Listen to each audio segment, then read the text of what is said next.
Uniautónoma Televisión presenta Semana Internacional de las Comunicaciones, Comunicación y Narrativa en la Era de la Revolución Digital. En el marco de la 8ª Semana Internacional de las Comunicaciones, Comunicación y Narrativa en la Era de la Revolución Digital, nuestra invitada es María Paulina Baena, periodista colombiana, actualmente trabaja para El Espectador, ha sido ganadora del Premio Simón Bolívar de Periodismo y se ha dado a conocer por su videocolumna llamada La Puya. Es un placer contar con la presencia de María Paulina Baena, quien fue una de las invitadas especiales a la Semana de las Comunicaciones, para conversar temas que nos apasionan, periodismo, redes sociales y tendencias digitales. María Paulina, bienvenida. Gracias, Jorge, muy feliz de estar acá y acompañarlos hoy en la universidad. Entremos en materia. ¿Por qué crees que la puya se ha convertido en un fenómeno en redes sociales y a nivel periodístico? Pues la puya tiene muchos elementos, yo creo que de éxito, aunque eso suene un poquito pretencioso y no quisiera sonar así, pero creo que es un cúmulo de muchas cosas. Uno, que pues somos un equipo. Dos, que pudimos leer un momento en el que también los millennials estaban completamente conectados a sus celulares, a redes sociales, pues también están ávidos de noticias y quieren saber qué está pasando. Entonces nosotros logramos llegar con un lenguaje en el que nosotros mismos nos expresamos y tocar los temas más gruesos y más puyables de la realidad nacional. Y eso creo que hizo como la diferencia. Obviamente es dotar al periodismo de emocionalidad y de pasión, y eso yo creo que también era como sacar un poco el periodismo del aburrimiento en el que estaba y dárselo a los jóvenes. Ahora que mencionas lo de los temas, ¿cómo abordan los temas en materia de enfoque? Es decir, ustedes cuando deciden un tema lo abordan para comentar y contrastarlo, para entretener un poco, para hacer que la gente reaccione ante eso. Para muchas cosas, o sea, nosotros cogemos un tema que nos indigne y que nos dé rabia, ¿sí?, de lo que esté pasando. Entonces, digamos, es la primera condición que tienen que tener nuestros temas. Ahora, después de eso, nuestra intención es como, listo, esta puya se hace en 3 minutos, pero después de esos 3 minutos podemos hablarlo y podemos debatirlo y podemos entendernos a partir de un punto de vista, porque nosotros lo que hacemos es opinión, no hacemos noticia, no hacemos crónica, no hacemos reportajes, o sea, nosotros lanzamos una opinión y lanzamos puyas. Entonces, el objetivo son muchas cosas, es también, sí, ¿por qué no entretener a la gente? A veces meterle elementos creativos que puedan hacer que esa narración sea más fluida y más chévere, pero también y sobre todo incluir a un público joven en un periódico antiguo. El termómetro para medir el éxito de proyectos como La Puya es que los jóvenes ya empiezan a opinar o a sentirse parte de la vida política gracias a que ustedes les tocan los temas de la manera en que a ellos les gusta. ¿No esa es una gran responsabilidad que tienen entre manos ustedes? Sí, total. O sea, nosotros cuando empezamos a hacer La Puya no sabíamos muy bien hacia dónde estábamos yendo, ¿sí? Y pues obviamente éramos rigurosos con nuestra información, con nuestras fuentes, le metíamos un poco de diferencia en la forma en la que lo contábamos, pues que era en el tono y en la forma en la que, digamos, aparecemos en pantalla, pero digamos que todo eso fue cogiendo fuerza después del segundo video, que fue el que más se vio, y ahí el mismo Fidel Cano nos dijo, como que es el director del Espectador, nos dijo, ustedes ya no pueden estar jugando, ya tienen una responsabilidad impresionante. Y eso lo sabíamos, pero no lo sabíamos como vimos ese video que empezó a correr y a coger vuelo, entonces dijimos como, pucha, ahora sí esto se nos vino grande y pues la responsabilidad es total. No solo porque tenemos que ser muy rigurosos con los datos y con la información, sino porque debemos estar informados y porque debemos hacer que esto sea en 3 minutos algo grande, ¿sí? ¿Cómo ves a los medios tradicionales frente al poder de las redes sociales? ¿Piensas que se han quedado un poco rezagados, que siempre llegamos tarde a las tendencias o cómo lo ves? Pues yo creo que los medios están comenzando a entender que las redes sociales son una herramienta clave, ¿sí?, y transversal a todo. O sea, un medio que no entienda o que no utilice las redes sociales a su favor está completamente muerto, ¿sí? Y creo que no basta con poner noticias en las páginas web de los periódicos, que todas ya tienen, sino en poder hacer conversaciones mucho más fluidas por redes sociales, entender que las audiencias se mueven ahí y no es solamente lanzar una noticia y listo, ya está, sino listo, yo cómo nutro esa conversación, cómo la alimento, cómo me entiendo, cómo la debato, y eso creo que es lo más difícil, mantener a las audiencias conectadas y también sintiendo que los periodistas están ahí conectados y dialogando directamente con ellos. Entonces, yo no sé si los medios estén rezagados, no creo que todos están poniéndose a la tarea de hacer cosas interesantes en video, de incluir a los públicos jóvenes también, de hacer Facebook Lives cada vez más, de, no sé, como podcast. Creo que todo está en ese universo grande de las redes y hay que saberlo direccionar. O sea, creo que no todo es válido tampoco, como listo, llenemos de contenidos las redes sociales, pues no. Hay que también tener criterio para saber hacer qué en qué momento. ¿Cuál ha sido hasta ahora el tema más complicado de abordar? Creo que todos. En la puya, todos son difíciles. O sea, nosotros no hacemos temas fáciles precisamente porque merecen decantarse, merecen como un entendimiento y como hacerlo más como más digeribles. Entonces, creo que todos, o sea, el de corrupción fue difícil y lo hicimos a través de la selección Colombia Corrupta. Entonces como que lo hicimos medio divertido, pero hay muchos, el de tierras fue súper complicado de hacer porque es difícil de entender incluso para nosotros. Hay otros que también requieren más tiempo. Estamos preparando uno de Venezuela y ese pues requiere tiempo, requiere como unas secciones más claras, incluso podría ser hasta de 10 minutos un programa. El de La Paz después del plebiscito también nos tomó mucho tiempo y creo que todos tienen su cosa, como ahorita digamos, yo no voy a estar en el que están grabando, pero ayer y antier que lo empezamos a armar es sobre como todo estos hackers que volvieron nada 150 países y es listo, ¿cómo hacemos esto más para el plano terrenal y no tanto de los geeks y de la gente que entiende de esto? Entonces, cada tema tiene su problema, o más que su problema, como su cascarita, y a eso hay que trabajarle. Imagino que será difícil sentar la posición, es decir, decidir el enfoque, como pasa en los periódicos cuando van a hacer un editorial. Es complicado como sentar la orientación a la cual se dirige el medio. ¿Ustedes cómo lo hacen? Me imagino que es una negociación. ¿Cómo definimos los temas? El enfoque y la orientación a la hora de sentar posición sobre un tema. Pues eso, la verdad nosotros nos reunimos y decimos como, bueno, esto es lo que se está moviendo, queremos hablar de esto. Es tan sencillo como nos gustaría poner este tema sobre la mesa. O sea, nos parece que es una discusión interesante y bonita incluso, ¿sí? Y podríamos hacerlo a nuestro estilo, a nuestra manera. Entonces depende también mucho de lo que queramos en esa semana, del mood en el que estemos, también lo que se esté moviendo. Nosotros actuamos a veces por coyuntura, pero a veces también y sobre todo nos gusta poner nuestra agenda. Entonces hablar de un tema como género, del que no está en la agenda nunca, ¿sí? Porque acá no les interesa hablar de eso, pero está y queremos tocarlo. Queremos hablar de feminismo, ese tema no es noticia, entonces pongámoslo. Pero queremos hablar del proceso de paz y eso está sucediendo y queremos tocar los 6 acuerdos, los 6 puntos del acuerdo, entonces hagámoslo. Entonces yo creo que depende mucho del momento, depende también de cómo nos sintamos nosotros para abordar ese tema, del tiempo que tengamos para hacerlo. Y en ese momento pues confluyen muchas cosas y se hace el guión. Pero yo creo que es una mezcla entre coyuntura, entre gusto personal, entre tiempo, en fin. El Espectador ha sido pionero en iniciativas que se abren a la audiencia, como la redacción al desnudo, ahora con La Puya.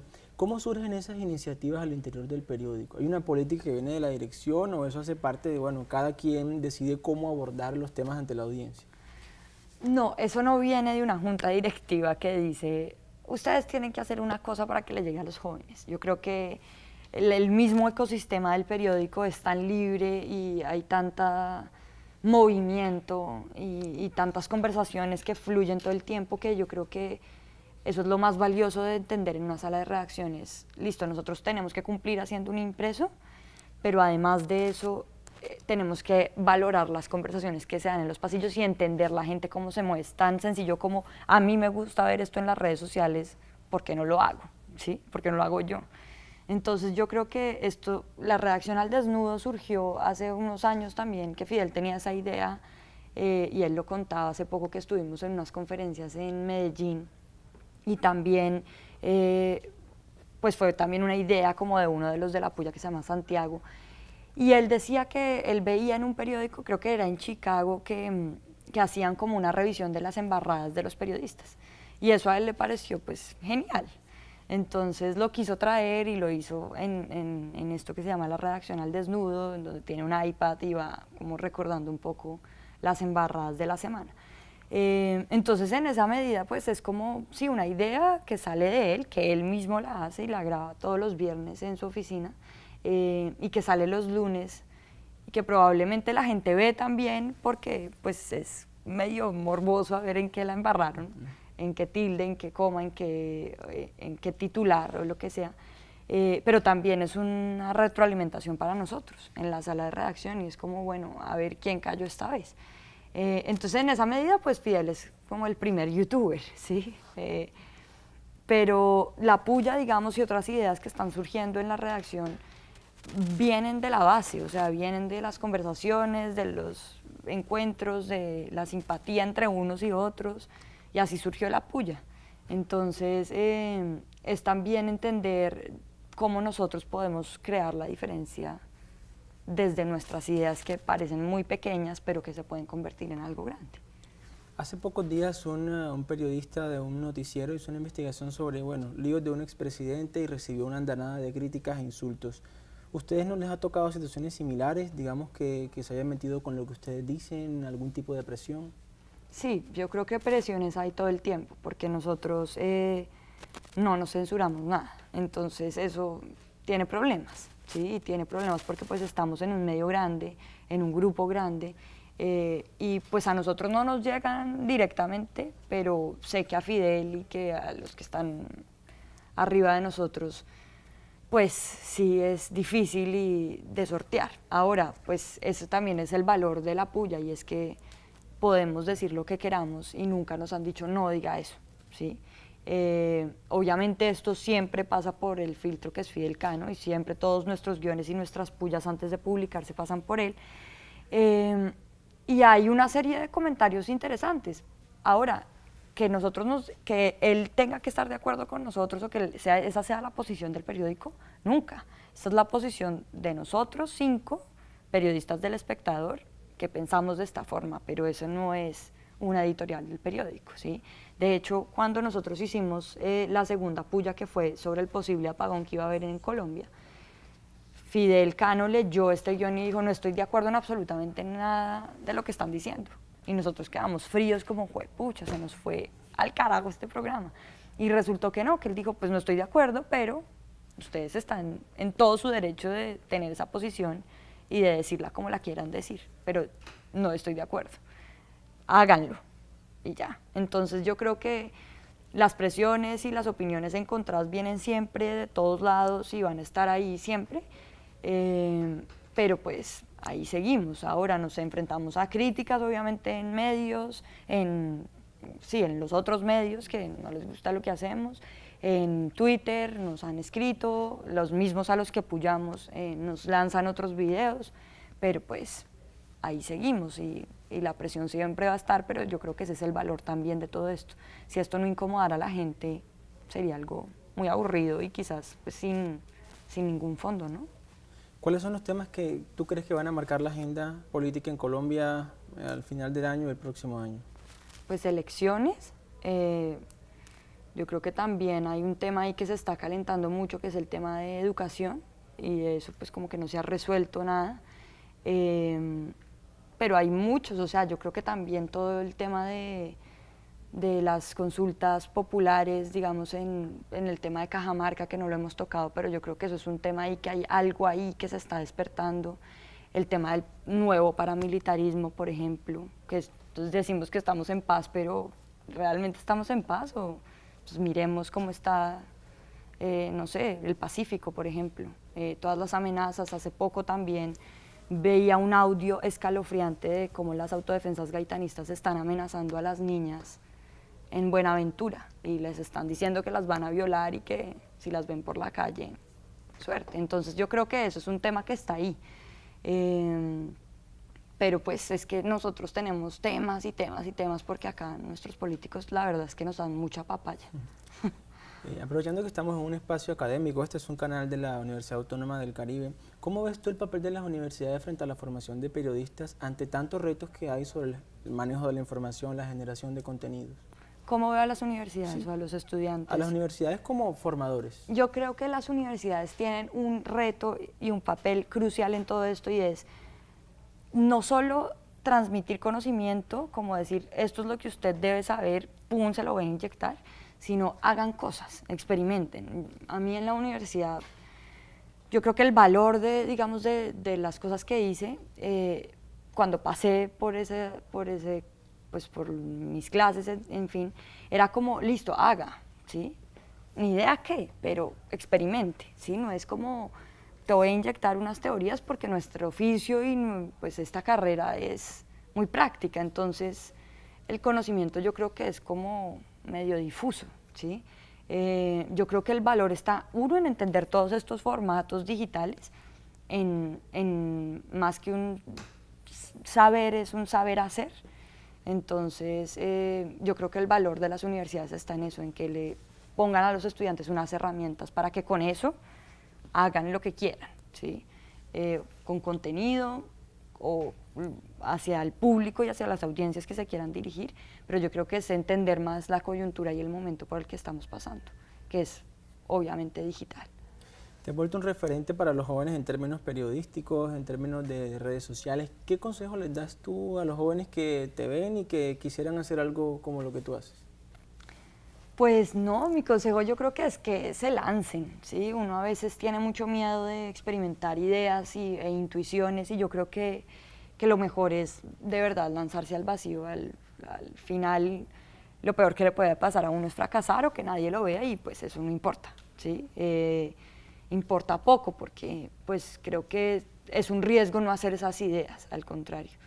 Entonces mi consejo es, yo creo que uno debe de verdad entender qué es lo que quiere, cuál es su pasión. Creo que un elemento transversal a todo este oficio del periodismo es la pasión, sea lo que sea que uno haga, sea que lo haga escrito, que lo haga digital, que lo haga radial, y basados en eso pues es como, listo, tengo esto que me gusta, ¿cómo lo hago? ¿Sí? Tengo esta idea, de pronto podría ser por acá. Entonces yo creo que el mejor consejo es, uno, como lanzarse a hacer esas ideas, aunque suene pues muy cliché y lo que quieras, y dos, unirse con gente que de verdad le aporte algo a esa idea. Uno solo no puede hacer nada, o al menos yo creo que este oficio tiende a ser muy solitario y el valor está en unirse con gente muy distinta a uno, que pueda aportarle a eso. María Paulina, muchas gracias por atender esta invitación. No, a ti y a todos ustedes. Muchas gracias. Este fue un espacio de la Semana de las Comunicaciones en la Universidad Autónoma del Caribe, que en sus 50 años abre estos espacios de debate y reflexión. Muchas gracias.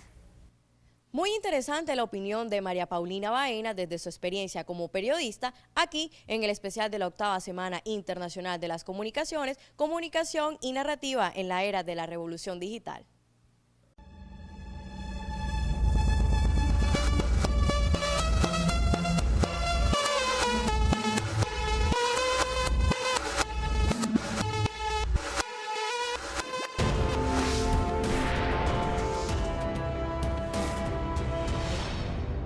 Uniautónoma Televisión presentó Semana Internacional de las Comunicaciones, Comunicación y Narrativa en la Era de la Revolución Digital.